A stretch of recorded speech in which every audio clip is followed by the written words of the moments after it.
All right, I'm going to go ahead and call tonight's EPD committee to order. It is November 1st, right at 6 o'clock. We'll go ahead and open our first public comment period. Do we have any public that wants to comment? Hearing none, we're going to move on to the reading and approval of minutes. What do I hear? I'll make a motion to approve the minutes of October 4th as submitted. Is there a second? Second. Is there discussion? Hearing none, all in favor say aye. Aye. Opposed? The ayes have it. Minutes are approved as submitted. Reports, communications from City Officer Mr. Van Broad, who has come from abroad to visit us today. We missed you, brother.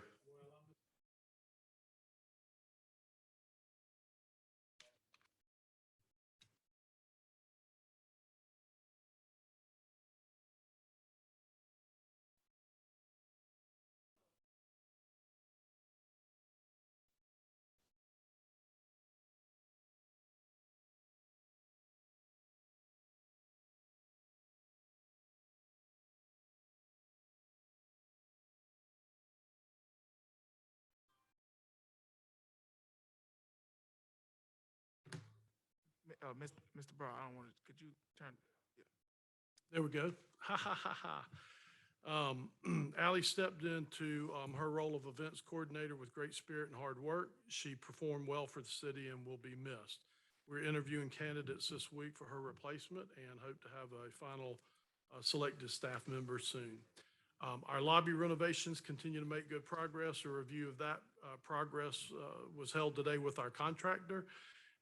He continues to show that we're under budget there and may be able to correct a few other issues that, you know, an old building built in 1939 reveals to us as time goes on. For example, the roof's been leaking kind of off and on for a while, and we may be able to handle some of that repair work depending on how funding goes, and hopefully that'll save us some additional CIP funding that the council and city won't have to take care of. Cultural Center opens Sister Act Junior this weekend, and it looks like it's going to be another great show that's ready to hit our stage. If you haven't been, I would encourage you to go. Council, it's a great opportunity for you to get tickets, invite some of your neighbors and friends to go. We'd be glad to provide tickets for you to be able to do that, and it's just a great opportunity to showcase our Cultural Center. Here's some great news. The mayor is here. So I just wanted him especially to hear this. Here's some great news. Yeah, no, sir. The Courtyard by Marriott. Oh, I know. Yeah, is close to opening. And Mayor, what year is that? Is that what you wanted to know? Plans are to have a soft opening November the 17th. If they can complete the checklist of items needed for a CO. David, where are you? David, let's make sure they get in. And then sometimes afterwards, they'll hold a grand opening. Todd Whittington, who is one of the owner operators of the Courtyard itself, told me today, he said, Van, have you gone back and looked at the Courtyard? I said, I haven't gone on the property at all because I didn't want to overstep. He said the Courtyard itself, he said, is wedding worthy. It is absolutely beautiful. And then, of course, inside will be a restaurant called The Bistro. It'll have breakfast and dinner. It'll be open to the public as well as for those who stay there. Todd extended an invitation to council members only for 3 o'clock tomorrow to have a pre-opening tour. If you would like to and can arrange your schedule to meet him, he would like to give council a tour of the new hotel. And he says, but please remember, it is still a construction zone. There's still a few little things here and there. So it's not quite ready for the public eye yet. So that's tomorrow at 3 o'clock. Hope you can take a few minutes and swing by there and meet Todd, and also tour the hotel. Bridgeway Station, as you guys know, is showing great progress. They've been tilting up walls for residential, retail, commercial development, a lot of excitement. And, you know, having just gone to Italy, now I can look at some of the archways and things that Phil is planning, and it reminds me a little bit of an Italian village. So that's exciting.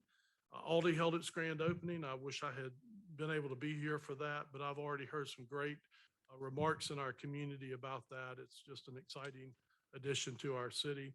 Parker Group continues to make good progress on the city center development, continuing the excitement of development projects in the city.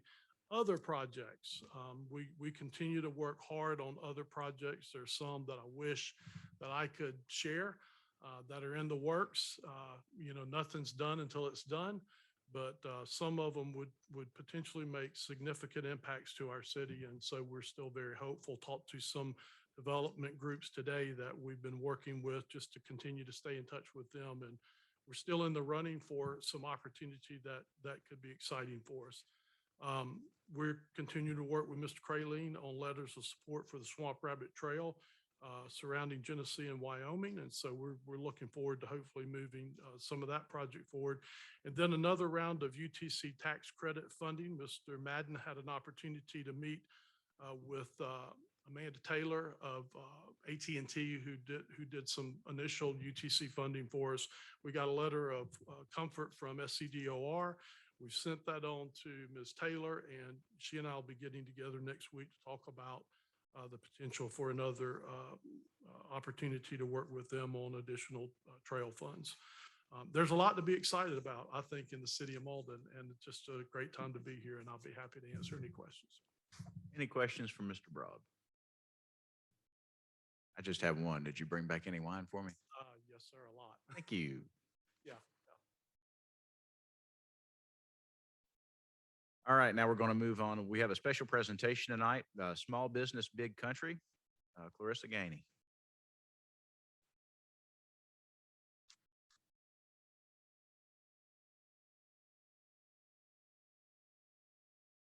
Good evening.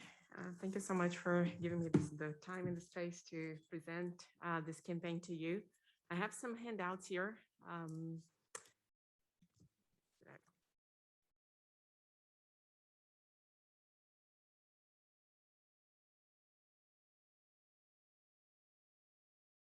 So this campaign, should I keep my mask on? Everybody can hear me okay? So this campaign is, it models a Shop Local campaign. And our campaign is community focused.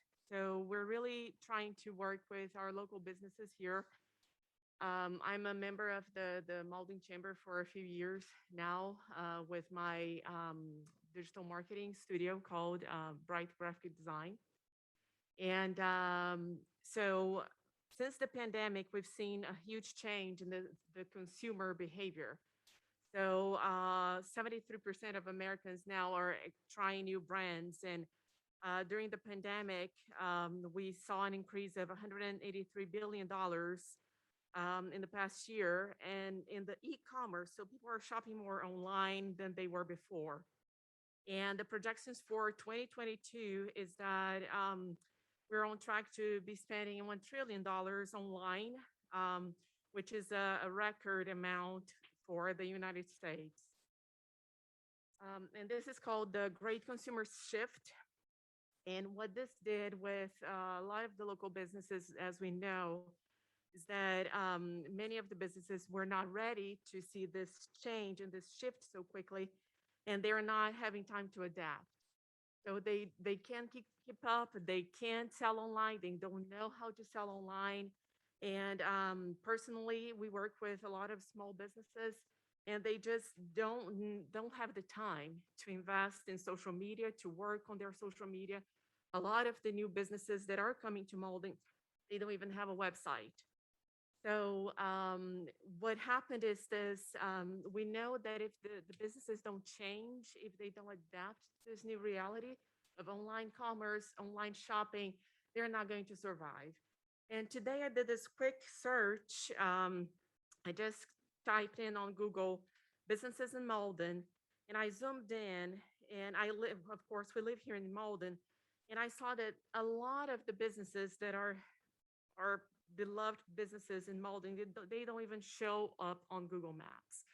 So people can just drive by and miss like a great restaurant, a great place to take their kids because they don't even pop up on Google Maps.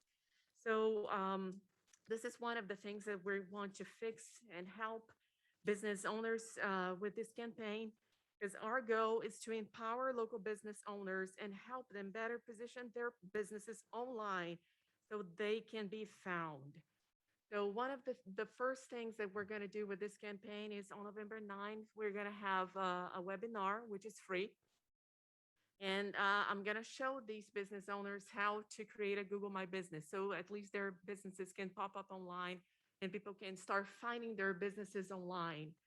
And the campaign just debuted in May this year. And we're pushing forward with the mindset that the local businesses are still struggling because of this major shift to online shopping. So we really want to walk side by side with businesses to help fix this issue. And then you might think, why is this campaign different than an MX campaign of Shop Small? Well, first of all, ours is focused on the upstate, and we want to strengthen our local businesses. Like I said, we live in Mauldin, so Mauldin is in my heart. So I want to help our local businesses here in Mauldin as well. Something else that is different, we want to connect these businesses to local chambers because they can take advantage of what the chambers can do for them as far as networking and growing their business. We want to run this campaign all year long. Of course, that to do that, we would require sponsorship. We want to bring everybody together too. And what that means is that, like I said, a lot of business owners, they don't have the time to focus and really invest on social media. They don't even have the budget to invest in social media. They have to do things themselves. So we're here to really promote these businesses on our social media online as much as we can. And the last thing that makes us very different than AMAX is that we promote professional development. So like I said, we're going to be promoting webinars. We're going to be creating ebooks. We're going to have hands-on workshops to teach business owners, to teach their staff, for example, how to communicate with their prospective clients, with their clients on social media, how to create better graphics for social media, how to have a better SEO, how to be found online. And one more thing that we're going to do is to help them understand the consumer behavior trends, because it's something that changes very quickly. And it's important that every business owner understands how consumers behave. As far as the professional development, I've been working closely with the Mauldin Chamber, and we're going to launch a professional development program called BASE Academy early next year. BASE stands for Basic Business Acceleration Solutions and Education. And we're going to have, like I said, some hands-on workshops, and some of them will be how to increase their digital footprint, how to sell online, digital marketing strategy, consumer behavior.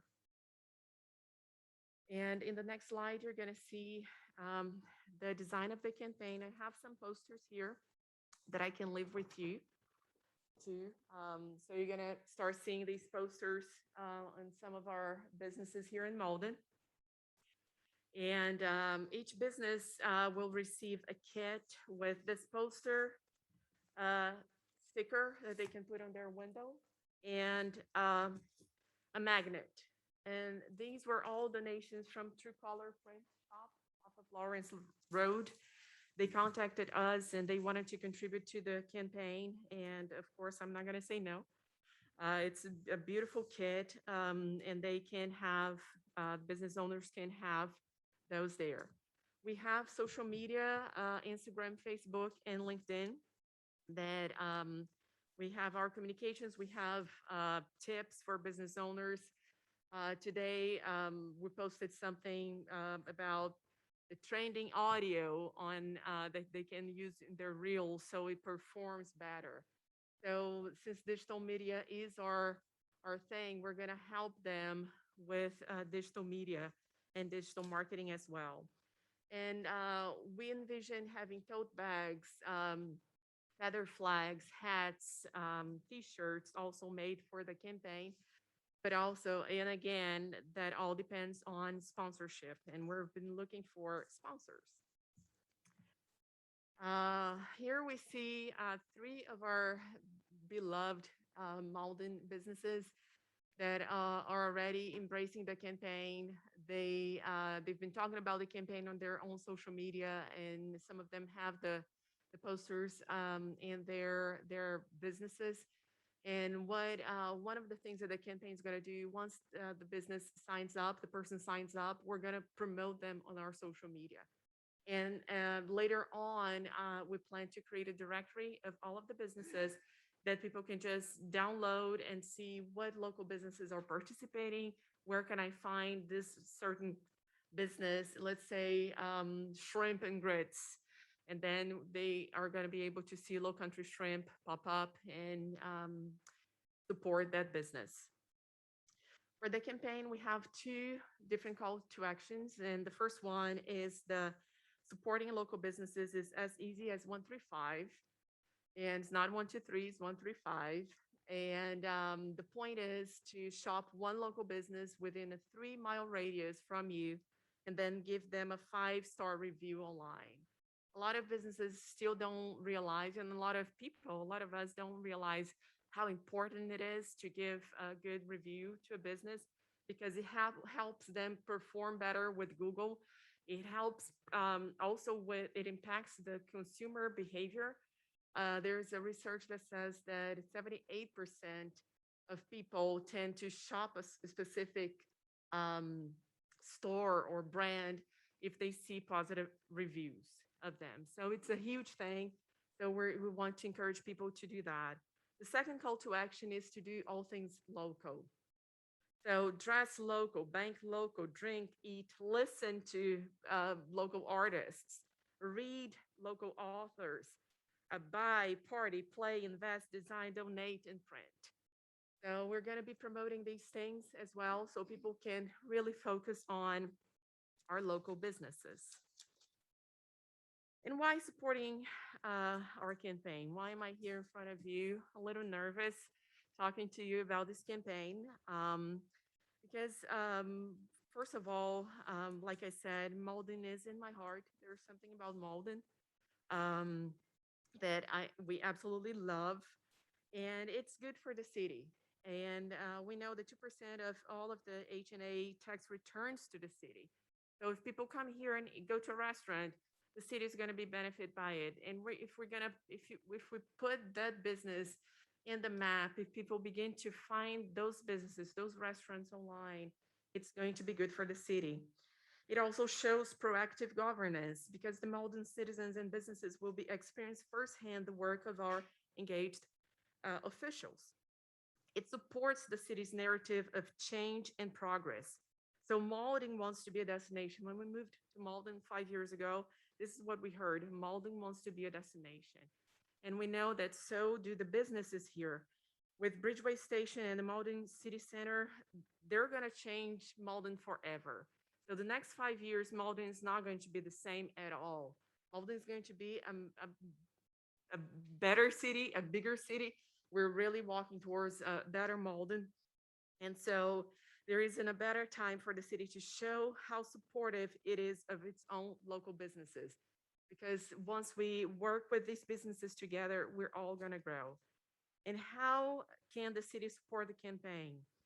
By promoting the campaign on its social media outlets, engaging the business and development centers so we can build a bridge between local businesses and the campaign, share the campaign with the local media, which will be huge for us if it came from the city, and supporting it financially. We would love to have feather flags all over Butler and Main Street to say, hey, come shop local, come support our local businesses. And of course, to cover some of the operational costs of the campaign. And then we have the sponsorship opportunities there. And it ranges from presenting sponsor, which would help us run this campaign all year long, all the way to Friends of the Campaign, which is $150 plus. And everybody gets featured, everybody gets highlighted as a sponsor of our campaign. And we also have opportunities for in-kind, media, promotional, and digital sponsors. And the next slide is, it talks a little bit about Bright and what we do. We are women-owned. As you can see, I was born in Brazil. I am a Brazilian American. And Mauldin is the smallest city that I've ever lived in. And I thought that I could never adjust to a small city. But I have to say that I absolutely love Mauldin. I cannot see a better city to raise my kids. And I love how safe Mauldin is. I love how we can get to know our neighbors. And it's really something that is very dear to me and to my husband. The next slide is our partners. We have Truecaller, Edward Jones, Listen Gainey, the Mauldin Chamber, and we also have our digital sponsors, GSA Business Report and the F Suite. And this is the end of my presentation. Thank you so much for the time. Thank you. Any questions? Thank you. Anybody wants a sticker or a magnet?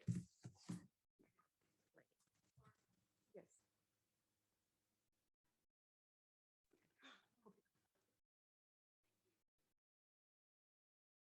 All right, we don't have any unfinished business, but we do have some new business tonight, specifically the MSIP discussion.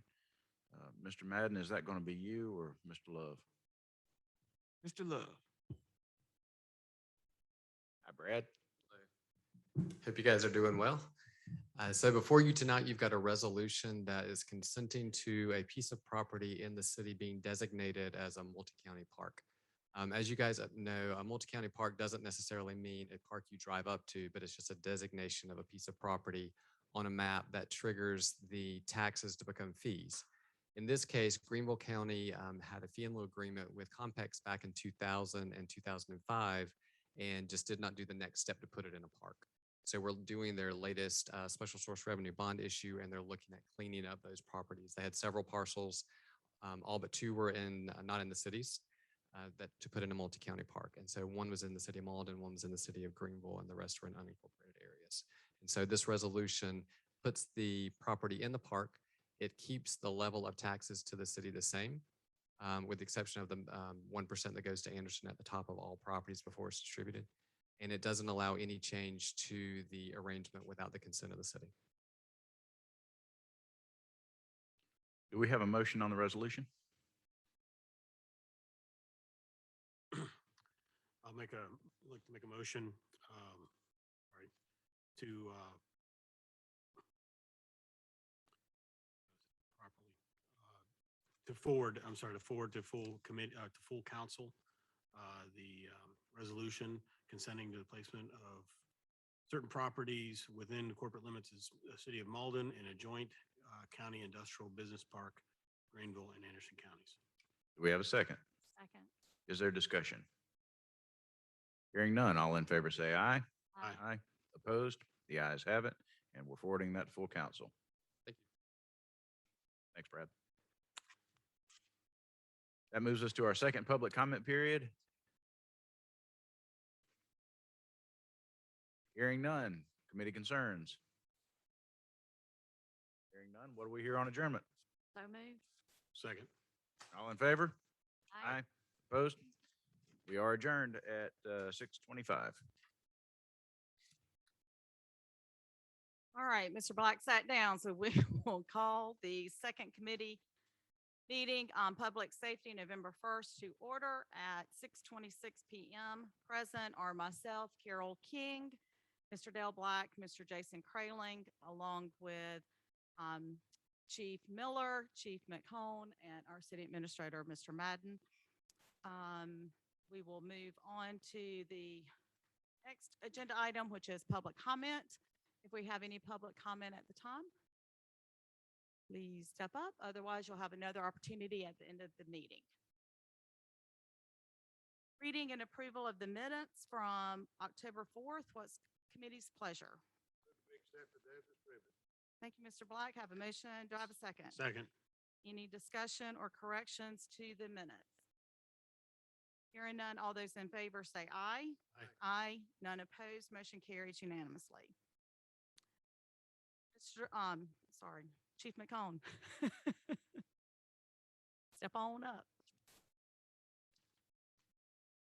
Thank you, Madam Chair, Council, Committee members, sorry. Go over our budget report. We're on track where we need to be.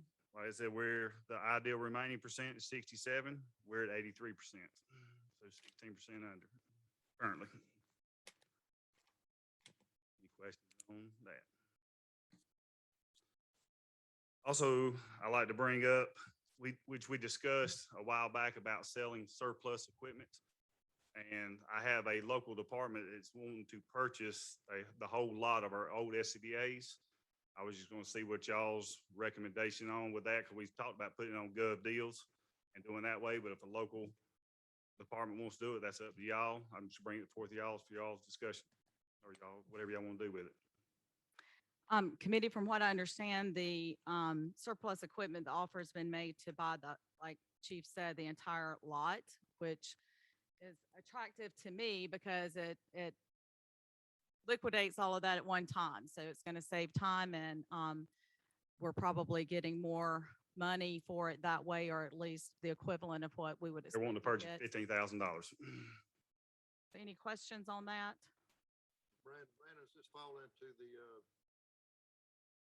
bit of the surplus under the state rules now? Yes, sir, Mr. Black, members of the committee. Initially, council approved this to be advertised and sold on gov deals. But since that time, as Chief McComb, mentioned, we've been approached by a local agency. And so as opposed to selling it on gov deals, the thought is to go ahead and dispose of it with selling it to this local company, to this local fire department. So really, we want to make sure that the council is okay with moving forward with selling it to this local department as opposed to placing it on gov deals. I don't have a problem first as long as it fits into the guidelines of disposing of surplus items. It does, because of the total value, based on the city's surplus policy, is less than $15,000. So it'll fall within that threshold. I don't have a problem disposing of it. Mr. Crayling? Just, is there a motion we have to make or anything, or just, I didn't think so. No motion is required, no action is required. We just wanted to make sure that council was apprised that we're not putting it on gov deals, but it'll be sold to a local department. I have no problem with that. And the other thing we got, I was gonna give you an update on the new fire station. We're talking with Cloverleaf. We're trying to get them to finalize a total amount that's going to be done for construction costs and all that. So we'll be giving that information at a later date. And like I said, I just want to reiterate, I know there's some concerns about moving our former headquarters out to West Butler. It's going to better serve our community as a whole, because it's pushing us out further that way for the annexation and stuff that we've done. It puts us a little closer to them also, but it will not hinder response times or nothing like that. Excellent. Any further questions for Chief McCollum? Have none. Thank you. All right. Thanks, Chief. Thank you. We have Judge Martin online. Yes, ma'am. I'm right here. Good evening. How are you? Good evening. I'm good. How are you? Great. Thank you. Good. In reference to my budget, I just want to go ahead and report out that I'm 7% under, and have not heard any additional information from court administration. But as always, as soon as I get a court order, I will make sure that I forward that all to you so that you all know what's going on. That's pretty much all that I have this evening. Perfect. Any questions for Judge Martin at this time? Okay. Thank you, Judge. We appreciate it. Thank you, ma'am. Chief Miller, you're up next. Mr. Madden and I are having trouble with our M's tonight, apparently. Good evening, Ms. King, Mr. Crayling, Mr. Black. I've just got a couple things, to go over before we get into the other things. We should be at 68% right now. We're at 78% on the police side. I was contacted by Make-A-Wish Foundation today. I have a meeting with them next, Tuesday in reference to a child wanting to be a, police officer for a day, through the Make-A-Wish Foundation. So we're gonna have a meeting with them. We've got 4 that just graduated from the NAMI class, the dealing with the mentally ill. Also, Kalia, we were just reaccredited. We finished that up and everything went well. I'd like to thank council, committee, and all staff that actually talked to them during the reaccreditation period. We should be getting our certificate in March. Got 1 in the FBI leader class, and then last night was trick or treat. We got a lot of feedback from the community. We had Officer Madden out with a Hummer, putting out candy, and also the officers that were on duty. They were in the community also handing out candy. And that's all I've got for my report. Excellent. Any questions for Chief Miller? Just a comment under item C. Need to take that first Oh, yeah. word off. I wasn't going to bring that to the attention Thank in you, public, but I think we all know that. The agendas were finalized prior to, I apologize. I wasn't It gonna was say anything. struck through my copy, but yes. Chief, I know you will, but keep us posted on that Make-A-Wish. Absolutely. Because that is something that's very special to me personally, and that's just, if that's something I- we can fulfill, that is a win-win for everybody. Right, what I plan on doing is once it's done, just bring him before council if Perfect. that's what his family wishes. All right, thanks, Chief. Might just want to stay where you I are. There's no unfinished business, so that'll take us to item 6A, under new business. I'm sure everyone's had the opportunity to read the amendment to the ordinance as it relates to the new Open Carry and Training Act. So I will let you brief us on that, Chief, and then I have a couple of comments, and I'm sure committee will as well. Or did Mr. Madden want to take that? I will. Thank you, Madam Chair, members of the committee. Pursuant to the state open carry act that was approved, the city's legal counsel suggested that the committee and council consider making amendments to its ordinance to enhance the manner in which weapons are displayed or carried during public events, such as Beach and Fridays, or maybe here in the council, in City Hall. And so they suggested a number of amendments to the city's ordinance to have additional measures to make sure that during certain events, you're not allowed to just openly carry weapons or firearms. And so that's what's being proposed to the council. They provided the draft ordinance amendment to myself and to Chief Miller to make sure it's enforceable, and there are no issues there. And so at this time, feedback and consideration on the amendment is being requested from the committee. Well, for me, in looking over Greenville City and what other cities and municipalities have done, I just thought that it would be to our advantage to kind of follow suit with that. Not that we always do, but as long as it includes our, to your head, Mr. Madden, our events, like you said, such as Beach and Fridays and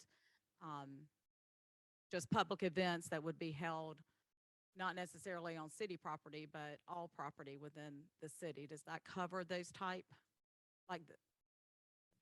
Generally, the ordinance is geared towards the city buildings and facilities and property. Any questions related to the ordinance, Mr. Kraling? Only, would have appreciated the lawyers to actually contact us for bringing this up, because now this puts a target on us. I think this is a very controversial ordinance to take up. So I'm a little upset about that. I will not support making an area going against the laws with the state of South Carolina. I mean, I understand it's allowed, but this goes against the Second Amendment. This goes against the Constitution or this Carry Act, but also this isn't a problem in Mauldin. We don't have problems with people running out there. Now we've done this. We have this out here. Now what are we going to have? People protesting with their firearms, looking like with 20 guns on them. This is a bad thing to bring up like this. I am disappointed with this. This was brought up this way, and I am against it. Mr. Black. Chief, I know it says parades, and how would we enforce it, like at the Christmas parade? How would that be enforceable? The Christmas parade, that would, I'm assuming they wouldn't be carrying it in the parade, but as far as the bystanders, we would have to monitor the crowds. Me, that just that one item with the Christmas parade, and, if we had another parade of any kind, it's a lot of, not unnecessary, but a lot more work on the police department to monitor. Because then you do find somebody, man, I know there's a penalty, but, I don't remember, was there a penalty in this? I don't remember seeing a fine or anything about did violate this. If you violate it, our general, Misdemeanor or whatever? yes, sir, the city ordinances, most of their or all the fines are like, I think it's $565.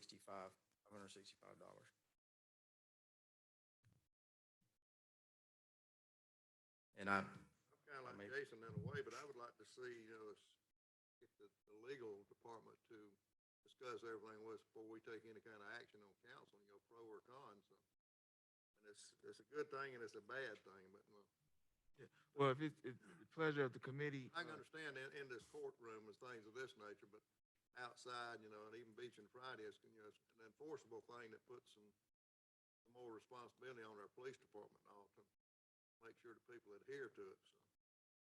Yeah, so if it's the pleasure of the committee, we could hold this in, the committee could hold this item in committee and allow for a city legal counsel to present some additional thoughts for the committee to consider on this ordinance. I'd be in favor of that before we take action either way on it, just personally, since we didn't know it, and I think, did it come from the legal counsel to you? Yes, that's correct. I'd be in favor of doing that, and then just hear discussion with them, because they deal with law enforcement just like the chief does in his department. Personally, that's just my personal opinion on it.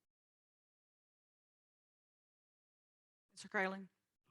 While we're reviewing this, a couple things did come up, potential for improvements with this ordinance. There's no charge for parades, is that correct, or protests, parades where we have to muster people? That's correct. No, what's the question? There's no charge if somebody wants a parade permit, is that correct? Maybe something we want to look at, I'm not saying one way or another, but something to investigate. And then it was a little confusing, the 30 days required versus or you can go to the chief and speed that up. May just want to make that a little clearer. Nothing major though. There's a correction, Mr. Black, on the fine. It's $465 for city ordinance violations. What is? Yes, sir. I think it's like a misdemeanor. I knew there was a set fee on certain things. I don't know where this would fall under that same category. It would. All right, Mr. Madden, I think it's the pleasure of committee to have legal counsel hold this in committee, and then if we could have legal here at our next committee meeting to answer any other questions and kind of brief us and the rest of the council members who are in attendance at that time. I feel better us doing that. Everybody can understand what is actually going on from a legal standpoint from them. All we know is what we see and what we're told. News media, and you can't believe half of what the news media says anymore. So I feel better coming from legal counsel before we take any kind of action. Thank you. Yeah, and well, this kind of came to us late as well, so we haven't really had any opportunity to discuss. So I don't have a problem with that at all. I've been talking with Chief Thompson today, so give me a little bit longer to talk to him and before the next meeting also. Yes. That's all I have. All right. Thanks, Chief. Yes, ma'am. Okay, that brings us around to our public comment number 2. Yes, sir. Mr. Mayor, step on up. State your name and address. Terry Merritt, 214 Fairfield Drive, Mauldin, South Carolina. I appreciate the discussion I just heard on the ordinance amendment potential there. Just wanted to bring a couple of things to your mind.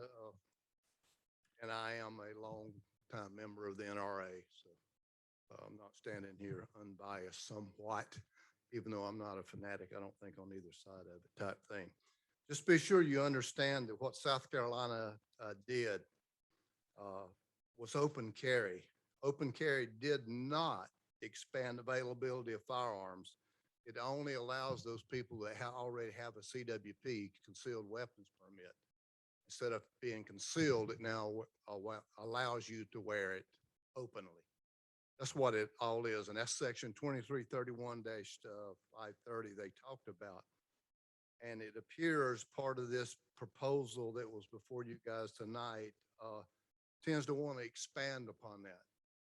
A concealable weapon means a firearm having a length of less than 12 inches measured along its greatest dimension. Again, concealed weapon. It didn't address rifles, shotguns, AK-47s, AR-15s, and et cetera, that are called long barrel or opened up things. But it changes the definition into firearms. And if you go try to find all that, you won't find it in the Open Carry with Training Act. So there's a lot of in-depth work you have to do to find out who changed the word weapons to firearms and then the definition of concealed carry. So appreciate what you did tonight, and I look forward to getting more diligent information from experts as well as legal counsel. Thank you, Madam Chairman. Yes, sir. Thank you, Mr. Mayor. Any other public comment? All right, seeing none, committee concerns. All right, thank you, and that leads us to adjournment. What I have on adjournment? Moved. Got a motion and a second. We stand adjourned. 6:44.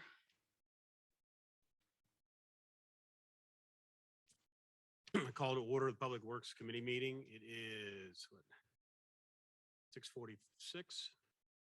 I have with me Ms. Carol King, Mr. Michael Reynolds, Mr. Fleeman, and of course our city administrator, Mr. Madden. All right, first we'll start off with public comments. Do we have any public comments? Nothing online?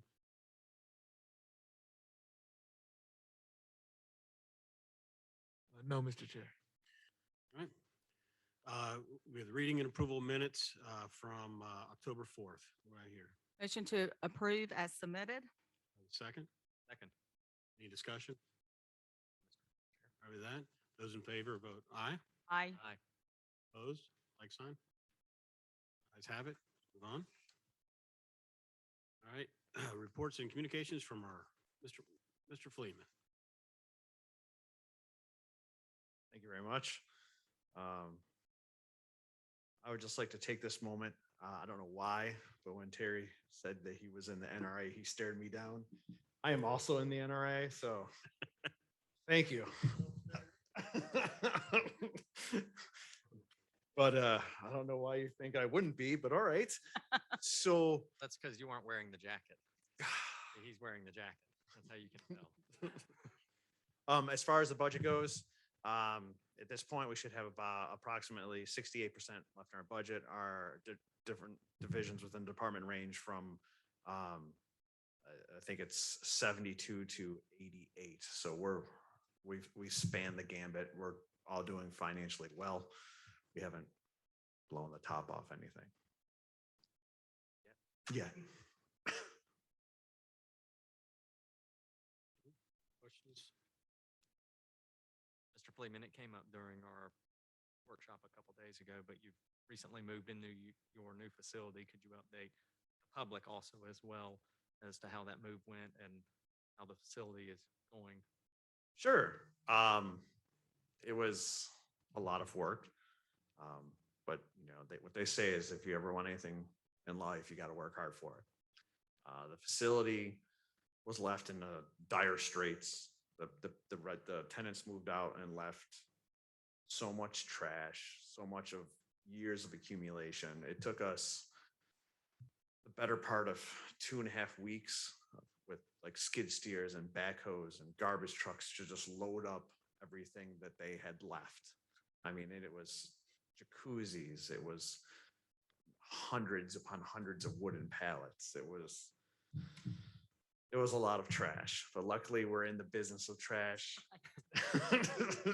Y'all And had I to had the control. resources to handle it.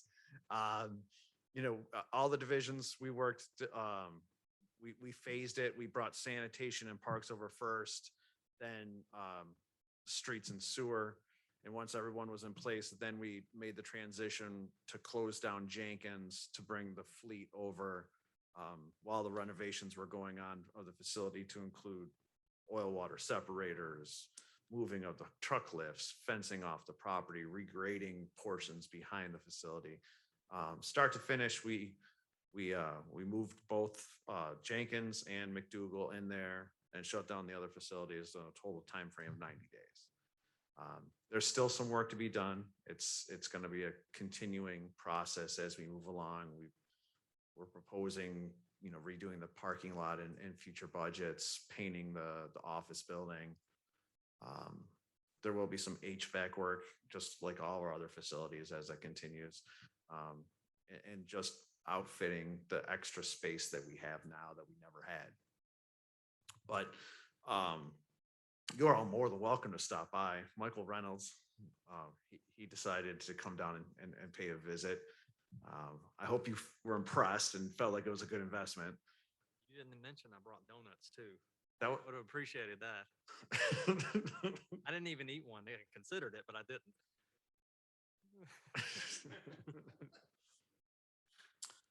But no, I'd really invite any of you, if you have time, or if, when we do the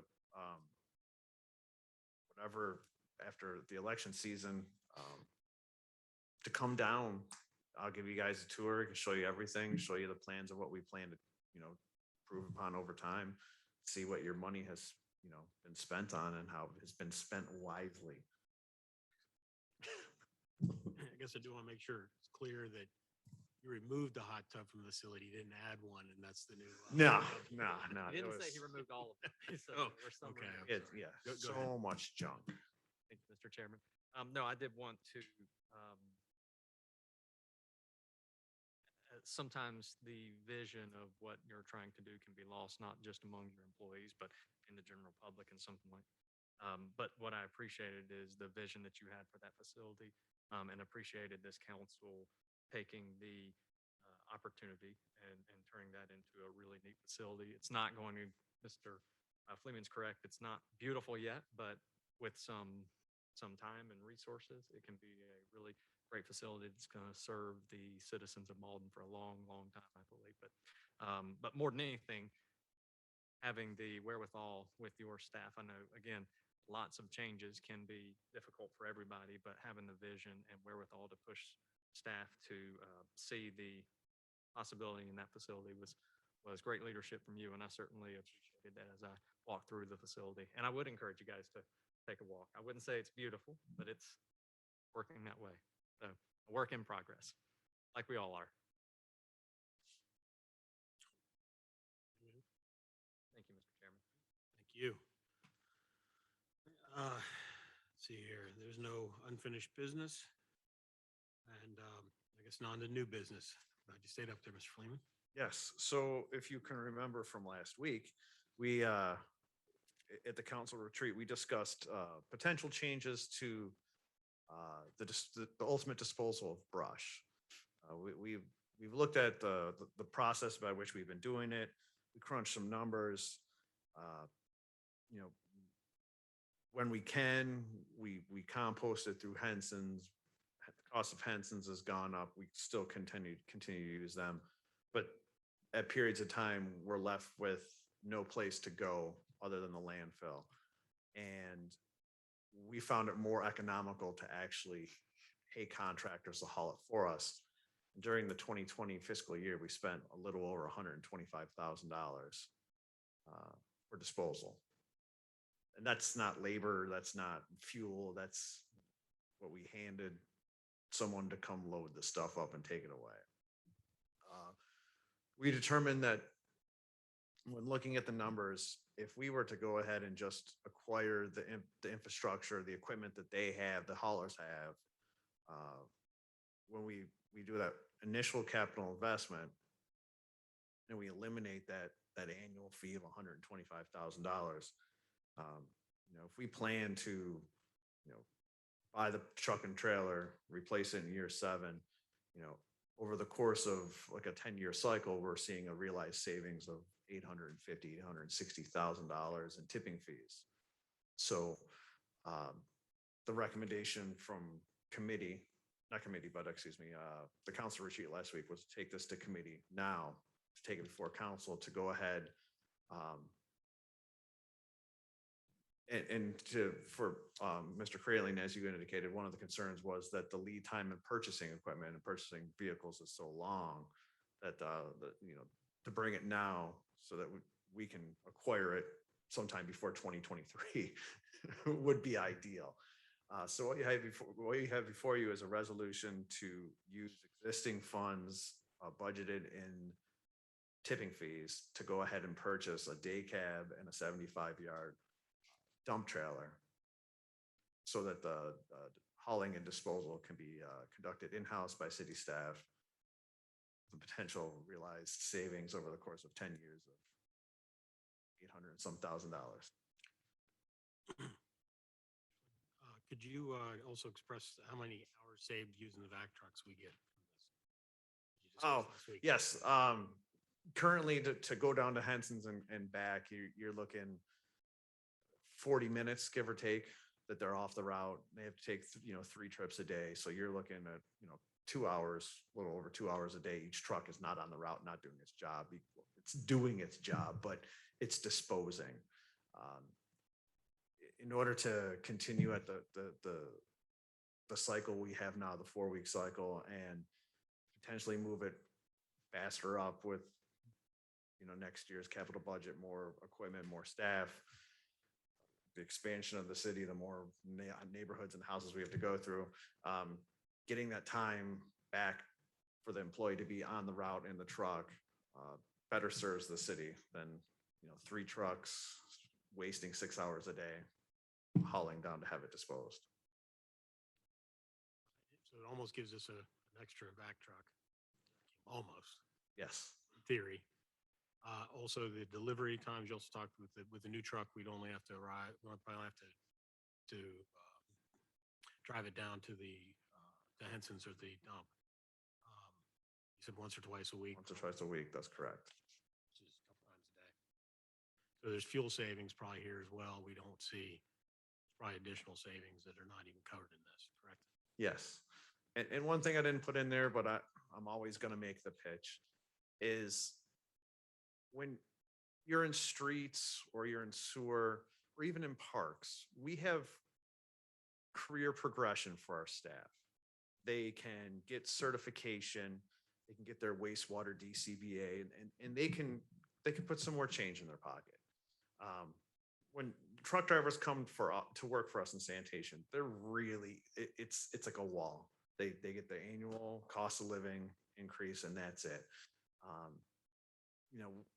We can say, hey, if you get your A or your bus license, we could give you some more money, but some of the drivers are like, well, we're not even having inmates anymore. And I don't, there's no motivation. There's no, hey, I can do this and better myself. And I feel like if we have the truck, we have the trailer, we're telling the guys, hey, there's already north of 12 of us who can do this, but the other gentlemen who are there, you can better your station in life, get this extra license, and you can take this responsibility on. And it just puts the carrot in front of them a little bit more than they have now. And it's something that the other divisions have that they don't.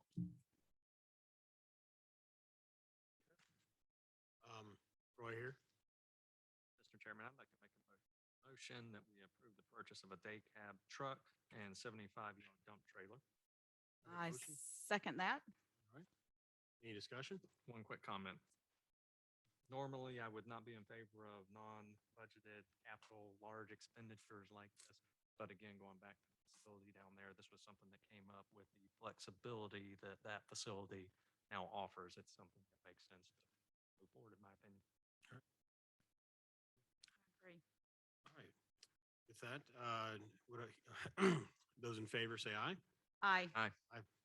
Opposed, like sign. Guys have it. To council. All right. Thank you, Mr. Freeman. Mr. Freeman, also, if we somehow get lucky and get the vehicles earlier than we think, or if we get the bed, or if we get, if the trailer bed itself, and there's something we can do, please bring it up to us. Maybe we can get these this fall. If something weird happens, sometimes things fall off trucks, orders get canceled, like in the one vehicle we had there.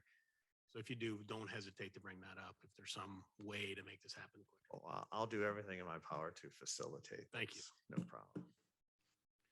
All right, public comments? Thank you, Mr. Freeman. All right, anything online? No, Mr. Chair. All right, committee concerns? Not so much a concern, other than just Mr. Fleetman referenced our council retreat. What he meant was we sat in the conference room for 8 hours. So just to be Yes. clear, that wasn't at the Yes. Courtyard, Marriott, or any other fancy places. That was at City Hall here. And Did you get Chick-fil-A? but anyways, that was all. Thank you, Mr. Chairman. And on that, I just want to also commend Mr. Freeman on bringing this to us. I guess is a fantastic. That we can save money and improve our performance in the city. It's great. Thank you. All right, what do I hear on adjournment? So moved. Second. Those in favor say aye. Aye. Opposed, like sign. Move on. Thank you.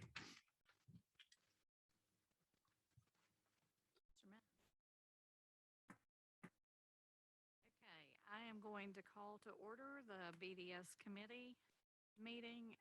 It is 7:04 PM on November the 1st. First up, we have public comment. Is there any public comment?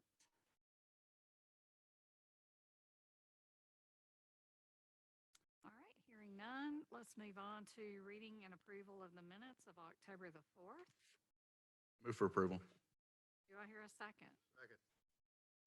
All right, any discussion or changes? Hearing none, all in favor, say aye. Aye. Aye. All right, the motion carries 3-0. Then we have our reports or communications from the city officers. Mr. Deerhog. Thank you, Madam Chair. Good evening, committee. Just have a few brief items I'll report to you on tonight. First, I'll touch on our budget. We're third into the year, so ideally we would have 2/3 of our budget remaining. Right now, we have 71% of our budget remaining, so we're in good shape so far. Also, I'd like to report that we had 2 new employees begin in our department this last week. We are getting them full up to speed. They're doing great so far. The new employees we have welcomed to our team are Lisa Clark and Will Hopkins. And then the last thing I would like to share a report on with you tonight is we had a rezoning that the city council took up for first reading, and then the applicant requested that be tabled. This was the rezoning at the corner of Fork Shoals Road and Ashmore Bridge Road. They were doing a little trade-off between some commercial and residential zoning there. And just wanted to give you a heads up that over the weekend, I got indication that they're getting ready to move forward with that. So it didn't make it way onto the agenda tonight as an informational item, but I still wanted to report to you during this part of the agenda to let you know that we anticipate that'll come back to the city council for second reading at its next meeting. And that's all I have to report on tonight. I'm sure glad to answer any questions you may have about anything. Any questions? Okay, next we have no unfinished business, so we'll move on to our new business. And first up is an ordinance to rezone property consisting of approximately 5.6 acres located at 513 North Main Street and providing an effective date, which I don't have. Thank you, Madam Chair. I'll go ahead and give an introduction and report on this item. This is a property at the corner of North Main Street and Knollwood Drive. And right now, the property is split with some C2 zoning along the front and some R15 zoning along the back. The applicant has requested to rezone primarily the back portion and a little reconfiguration of the C2 zoning along the front. But in the back portion, they've requested to rezone that for RM1, which is a mixed residential. And some of you are familiar that they've had a neighborhood meeting about this project with residents of Knollwood a few weeks ago. And the Planning Commission reviewed this last week. But the applicant is planning for a mixed-use development on this tract that will consist of a commercial building along the front. And they primarily envision some restaurants, sit-down restaurants in that commercial portion. And on the back part, they have planned out a townhome community that is centered around a central green that all the townhomes will face inward and will face. At the Planning Commission meeting, as well as the neighborhood meeting, the applicant shared their conceptual drawings and plans for the project, and I've handed those out to you this evening. At the Planning Commission meeting, there were a few public hearing comments received. One public hearing comment spoke out of concern for noise and traffic. There were two other comments shared during the public hearing. And they actually expressed some support for the rezoning and the project, but one had indicated he wanted to recommend that some bicycle and walking paths be provided along a section of Knollwood Drive that potentially could be closed off. And the other citizen who shared public comments expressed a concern that he just, was concerned that there's no guarantee that the property will be developed as has been shown so far. But overall, what they've seen so far, they indicated that they thought it looked like a good project. At the Planning Commission meeting, the Planning Commission voted on the rezoning that was presented to them, and they voted in the unanimous 6-0 to recommend approval of this rezoning. I'm glad to answer any questions you may have about it tonight. And there's also a representative for the applicant here tonight as well who might be able to answer questions that you might have. Thank you, Mr. Deerhog. Any questions? Madam Chair, I would move that we forward this to full council. Do I hear a second? David, on the portion of Knollwood from where Devon is out to 276, is that a city street? I know one end of Knollwood is part city and part county. This end is a city street. All the way to 276? That's correct. There wouldn't be any problem with closing that off. Just goes through to reroute Devon straight across to We're still working with DOT on it, only because where we reroute Devon, that would tie into Main Street. And so you'd have to have a encroachment permit and permission from DOT to do that.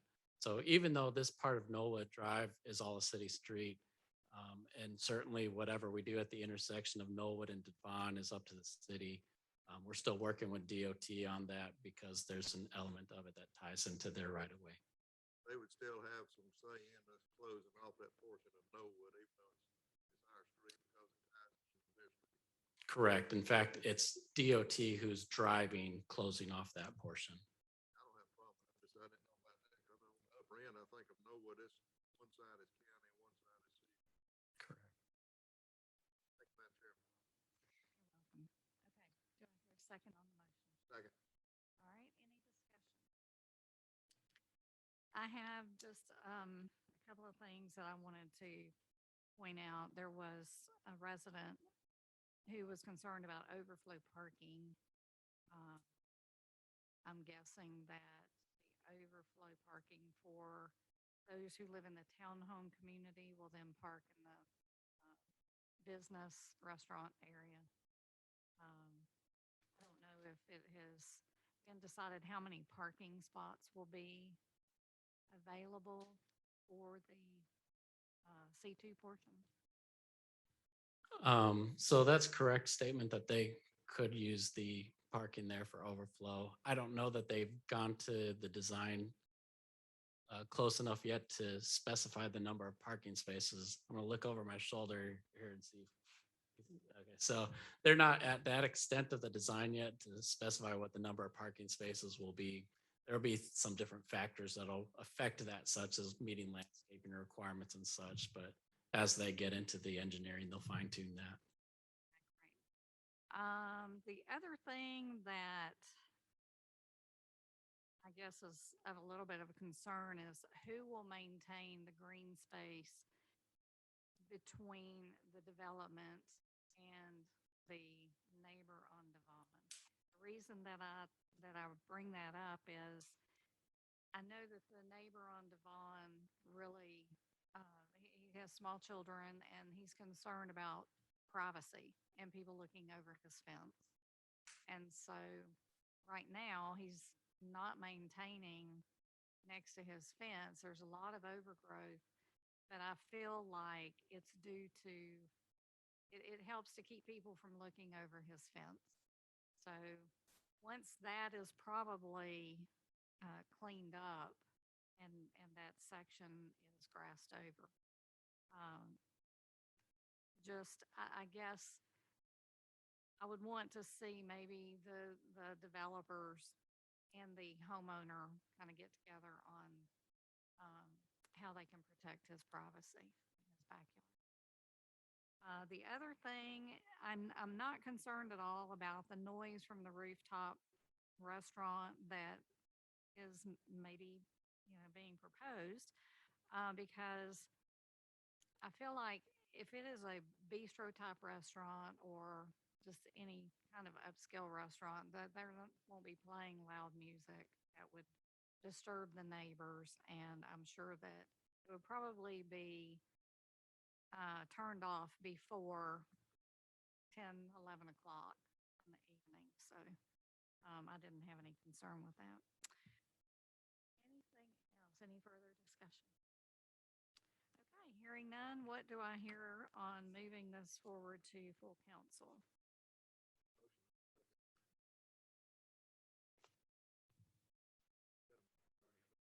Oh, I'm sorry. All in favor, say aye. Aye. Aye. Okay, the motion carries 3-0. All right, so the next that we have on our new business is an ordinance to provide for the annexation of property owned by David Cumbia and Karen Cumbia and located at 110 Rose Circle, a 100% petition method, and to establish a zoning classification of RM1 residential for said property. Mr. Deerhawk. Thank you, Madam Chair. This request for annexation includes 2 properties. They total in combination together about 11 and a half acres. And they are owned, as you just stated, by David and Karen Cumbia. Currently, these properties are in an unincorporated area of the county and zoned RS, which is a residential suburban zoning district in Greenville County. They have requested to be annexed into the city and to be assigned a new zoning classification in the city as RM1, which is a mixed residential district. This tract touches the Planters Crossing property. You can see on the map in the display right now that's shaded yellow on the back side of this. And it's also adjacent to the Midgard Reliant Self-Storage Facility on the opposite side of Rose Circle, which is on top of it in this map. And also touches another property that is being considered for annexation, which the committee reviewed last month at 220 Fowler Circle. Zenith Real Estate is a representative that has this property under contract with interest in developing it. Their plans for development on this tract includes developing it for 32 detached single-family homes, which will probably sell in the mid-300s. Right now, sewer's not available at this property, just as we discussed last month for the property at 220 Fowler Circle. the plans for 220 Fowler Circle were to extend the sewer line along Fowler Circle, coming across the front of Sunset Park, and utilizing a new lift station that would be proposed and installed at that property.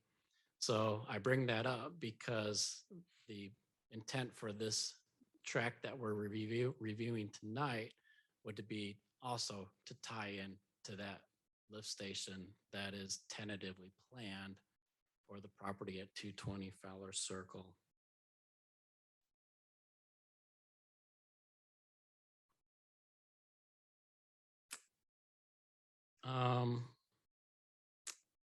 All the other services, though, are available. This is currently in the Mauldin Fire Service area. Would continue to be served by Mauldin's Fire Protection Services upon annexation.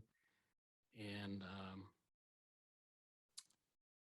as far as the fiscal impact for the city, it looks like this is kind of a neutral benefit to the city. The cost for providing services to the proposed development at this track is right in line with what we expect to collect in terms of property taxes and other revenue.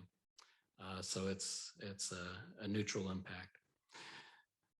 That's the report that I have for you on this item tonight. There is a representative for the applicant here tonight with Zenith Real Estate. Either myself or him are available to answer any questions that you might have about this petition for annexation. Thank you, Mr. Durhog. Any questions? David, I have one concern. I noticed the next item, which is the 220, is being requested to table, put on hold. So if that one falls through, what happens to the sewer availability through a lift station at 220? So I've not discussed this with the applicant necessarily, and I'll look over my shoulder again to see if he has anything to nod or agree or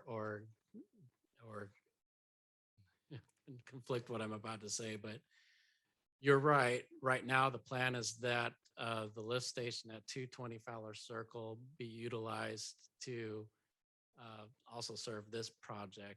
And I'll jump ahead and touch on real briefly why we have a request to table the other annexation. And that is because the property owners have expressed tabling it while the applicant works out some due diligence. Now, the applicant is also working with that property owner to make sure that they're on the schedule they need to be.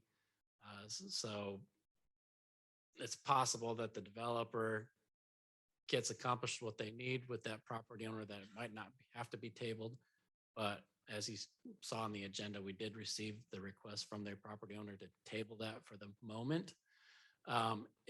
So your question is, if that doesn't go through and you do this project, This one, then there's no sewer available at all.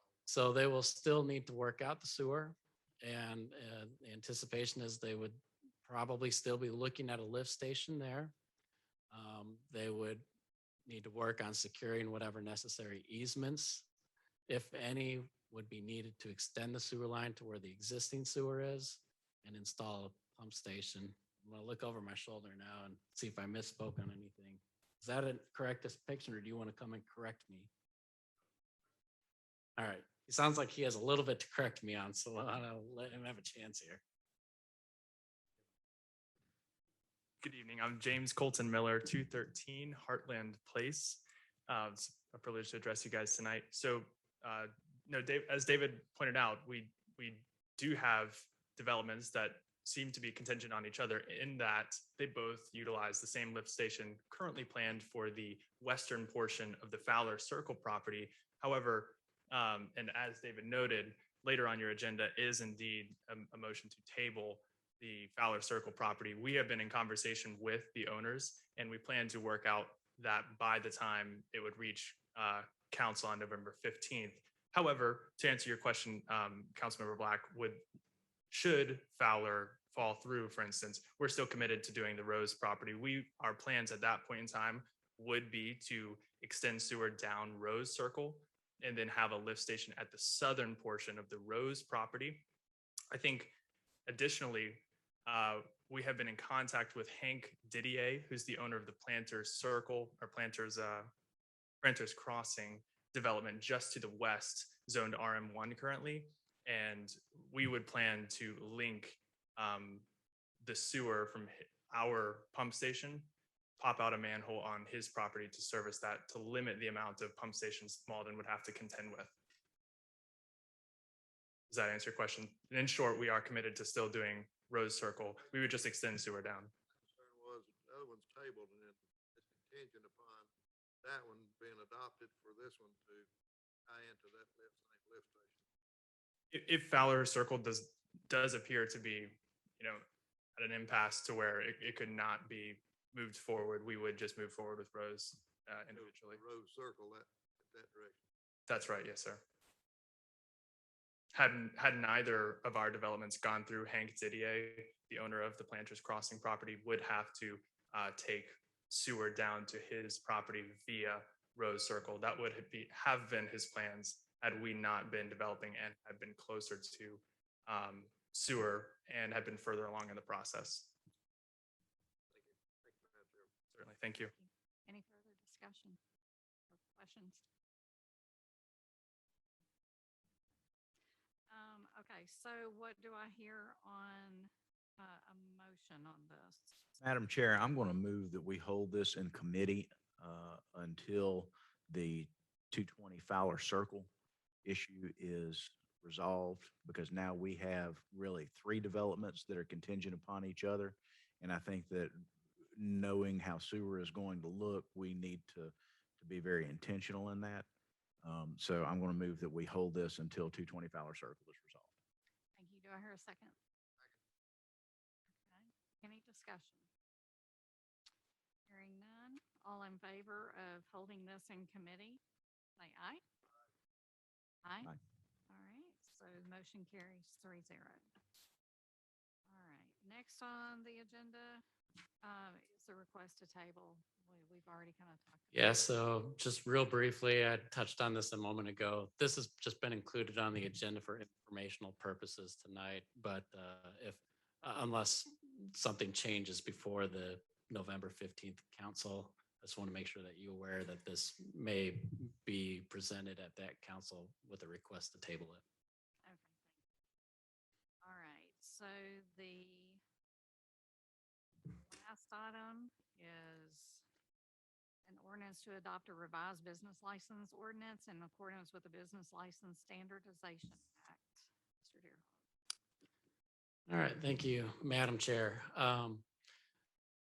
As you may recall, the city council's already taken first reading on this ordinance, which is to bring our business license ordinance in compliance with the Standardization Act that was passed by the state of South Carolina. At this last city council meeting where this was reviewed for first reading, there was some discussion brought up by the city attorney that they wanted to recommend some revisions to how the ordinance addresses licenses that might be subject to suspension, revocation, or similar actions. So the attorney has taken a look at this, made some revisions to the ordinance, and those have been included in the version that is being presented for you tonight. I provided in the staff report a little overview of the revisions that the attorney made. And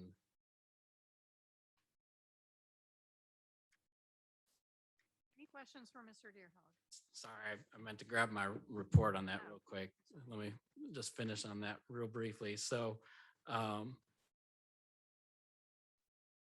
as I said, there's a section in your report that goes through the different aspects that the attorney has included. I think you could probably read into the different revisions he's recommending are largely based on the recent experiences that the city has had with these issues. And so I think what he's proposing here is to kind of clean that up and make sure that it's a sound, airtight process and as reasonable and makes sense.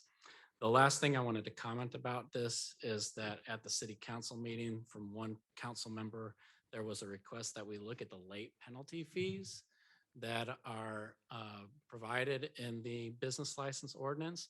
currently what we have is there's a $25 processing fee if you're late, and you have to pay a 10% penalty for each month that you're late. The state model ordinance only provides a late fee of 5%. And so I think that was the request of the city council member, was that we take a look at that and consider if we would like to make an adjustment so we're consistent with the late penalty that's prescribed in the state model ordinance. That's all I have. Thank you, Madam Chair. Mr. Deerhog, any questions?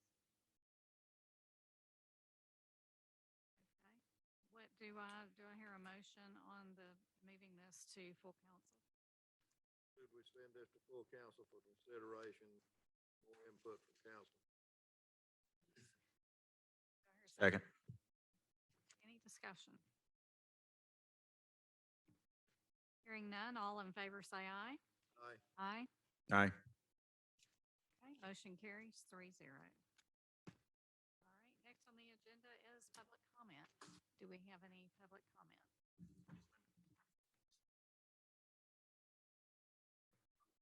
Short and sweet. Brian Patton, 123 Kingsley Drive. Thank you, Madam Chairman, committee members. I was unable to attend the meeting about 513 North Main. I am not against the development at all. I actually look forward to it. I would like, you guys all know the buffer situation between the Social Security building, our property. I didn't know from the meeting whether they had discussed leaving a natural buffer or any type of buffer. I know that it's popular practice to harvest all the timber and then come back and plant some trees. I'd like to ask, maybe you guys could think about a natural buffer like you had suggested a couple years ago with the mobile home lot of the established foliage trees that are in place. Just to kind of ease the lights to Mr. Clark's property and to my property. Thank you. Well, I will kind of comment on that. That is one of the concerns that I had for the developer as well. And they have agreed to leave a buffer and save as many of the existing trees as possible, and then put plantings in where they can't to kind of fill in. Okay, any other public comment? Mr. Deerhog. For the sake of Mr. Patton, if I could add one comment to what you just said too. So right now we're going through the rezoning. When the rezoning is complete, this will have to come back to the planning commission for them to review the subdivision process for doing the townhome development. So certainly there'll be another opportunity to come and ask questions about that and to provide public comments about that, and for the planning commission to review that before they approve the subdivision. Thank you. Okay, any further public comment? Hearing none, committee concerns. Hearing none, what do I hear on adjournment? So moved. All right, all in favor say aye. Aye. Aye. Motion carries 3-0. All right, next up is finance.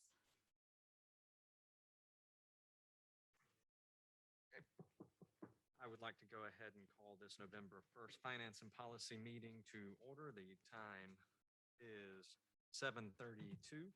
Members present are myself, Michael Reynolds, Ms. Carol King, Ms. Diane Kuznar, our city administrator, Mr. Brandon Madden, as well as our finance chair and Mr. Mark Putnam. This time we're going to be our finance officer. My apologies. First item we have is public comment. There's another item for this as well at the end. Are there any public comments for this committee? None online, I presume. Next item is going to be the reading and approval of minutes from the October 4th meeting. What do I hear? Motion to approve as submitted. I have a motion to approve as submitted the minutes from October 4th. Do I have a second? Second. I have a motion and a second. Any discussion? All those in favor? Aye. Aye. All those opposed? Carries unanimous. Minutes approved as submitted. Next item is going to be reports and communications from city officers. First up is Mr. Brandon Madden, our city administrator. Mr. Chair, members of the committee, the city administration department is carrying out the budget that council approved. There's no really any changes to that. We're right on par on where we should be for this time of fiscal year. Thank you, Mr. Madden. Okay, next up is Ms. Holly Abercrombie, our finance director.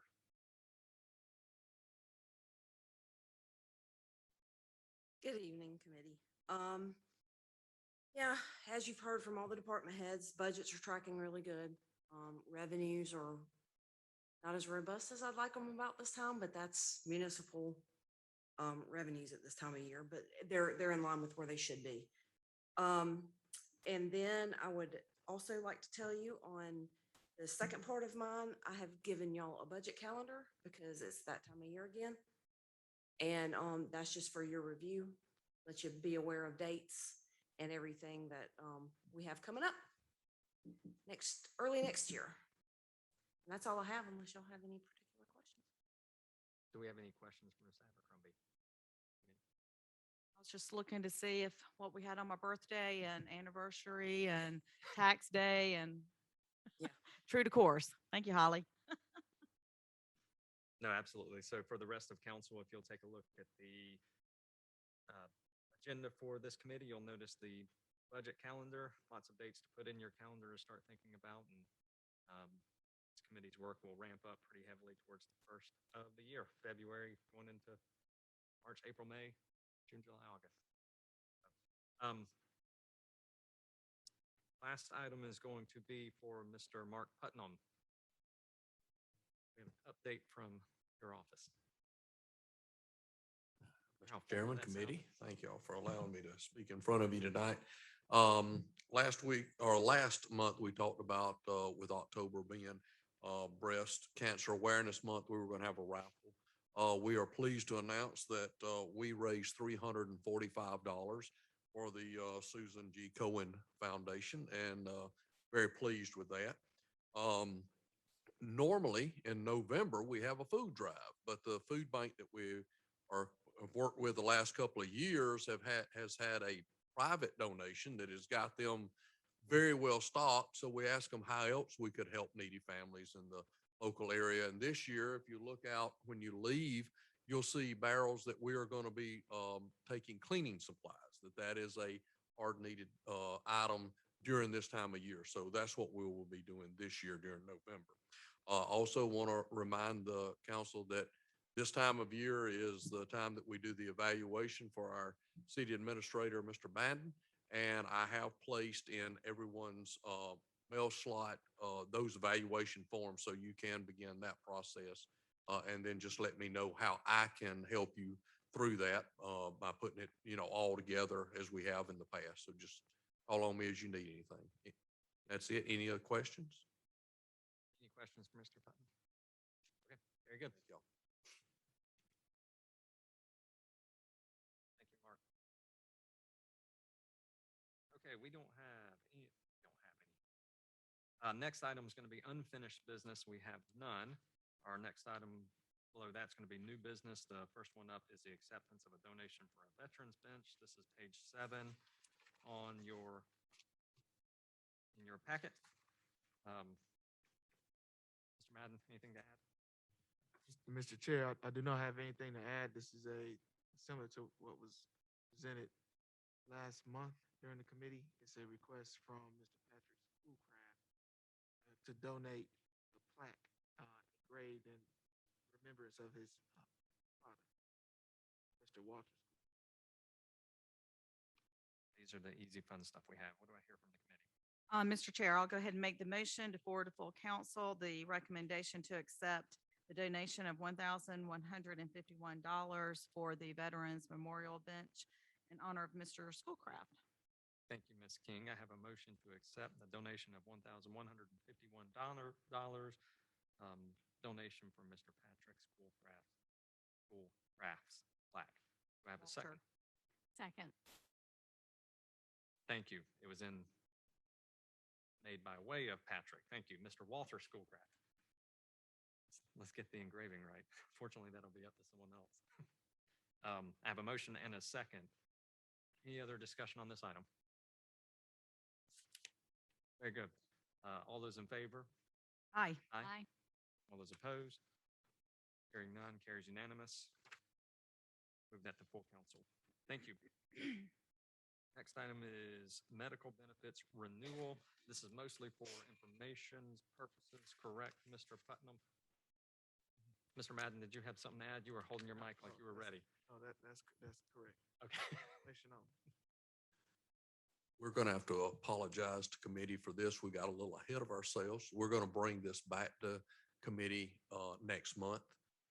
And the reason is we were looking at just a few tweaks and we did not get the answers until Friday. And because of that, we want to go in front of our employee engagement committee that we work with on our benefits. And they have been instrumental in helping us get out solid communication about our benefits and how to use them and things like that. And we want to do that, but we will give you a brief overview that we've had another good year, not as good as last year. We're going to come in under budget, probably about $150,000 this year, which is still good. We've had a lot more usage. One thing that we are finding is that our max claim fund, which is an insurance group, is probably going to give us a very small increase because we have had one claim on that this year. And I know you go one claim, but insurance is just like anything else. You're betting you'll use it. They're betting you're not. And when you do, we'll probably receive a small increase. It will be in the single digits. It will not be anything that we will have to be worried about at all. But we are having another good year. And it's all due to the way that you had come to us a few years ago and asked us to think out of the box. We're working on driving down cost, how to, actually bring the claims down, not the number of claims, but what we pay. Proactive MD is still a solid hit for us. We're seeing usage of that going up. And with every employee that goes to proactive, we pull a claim out of our insurance pool, and that's what they're there for. So they're doing a very good job for us. So we apologize for having this on, but we will bring it back to committee in December. Thank you. I don't know if there's any apologies necessary. It's such a large part of what is the benefit of working with the city. We want to make sure what we're doing is right by our employees. So, and with that said, I appreciate the process that you handle in doing this and having the engagement committee to where it's something that there's not just buy-in, but there's conversation about why the city's going a certain direction. So, thank you. Any questions for Mr. Putnam on this item? I'll just reiterate what Mr. Putnam said, that this has been a work in progress and it's proven to work. So it's always good to see when we implement something that was a little scary in the beginning and unknown, that it was proven to be what we were hoping it would be. So thanks for your hard work. I was studying this chart last night. So I look forward to studying it again in the next few weeks. Okay, thank you. Thank you all. Thank you, Mr. Putnam. Okay, we had a light agenda tonight. Next item is going to be public comment for anything on this agenda. We have any public comment? Looking for NRA himself, and he says no, he's good to go. Committee concerns? Yes, Ms. King. Mr. Chair, and just thinking through the health insurance renewal process and getting ahead of ourselves, I don't think there's going to be anything that's going to be very concerning with the renewal process. But if there is, with you talking with Mr. Putnam, if there's a need for us to meet prior to committee to discuss, I would appreciate that. I'm not hearing and seeing anything that would warrant that, but I think sometimes it's good to have that separate meeting if needed. But again, I'm not saying that that's warranted, but if you think it is, then I would appreciate that so that we can discuss it prior to this format. Absolutely, Ms. King. Well, thank you for bringing that up. Okay, committee concerns, any other committee concerns? Nobody has concerns about the Halloween costumes they saw yesterday? Didn't see him. You didn't? I had the little mayor of Mauldin show up on my phone. It was terrifying. There. No, that's a joke. I didn't have any mayors of Mauldin. No. All right. So if that's all we have, what do I hear on adjournment? So moved. Have a Second. motion and a second. All those in favor? Aye. Aye. Your committee meetings are adjourned. There is no recreation committee meeting held this month.